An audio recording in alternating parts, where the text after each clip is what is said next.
হয় সাহস থাকলে আমার কর্মীদের সাথে একবার লাগো, বুঝিয়ে দেবো মজা। আপনারা দেখেছেন তো, বাঘ বলে ক্যানিং পূর্বের বাঘ বলে, জীবনে তিনি বলছেন কোর্টে ওঠেনি।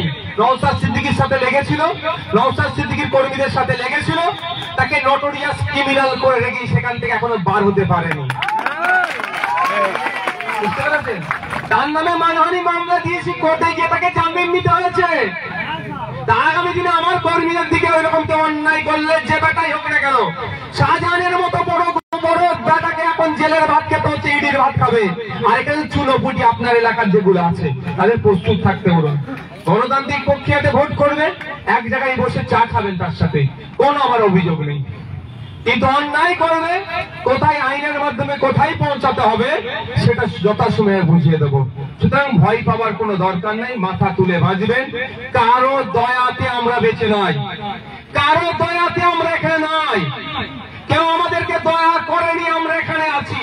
আমাদের রুজি রুটি কারো দয়াতে হয়নি, আমরা ইনকাম করছি, কোন নেতার টাকাতে আমরা চলিনি, আমরা খাচ্ছি, আমরা ওই জন্য চলছে।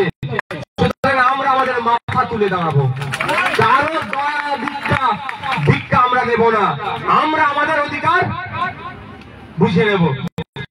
ভয় পাওয়ার কোন জায়গা নাই, আপনারা নিশ্চিন্তে থাকুন।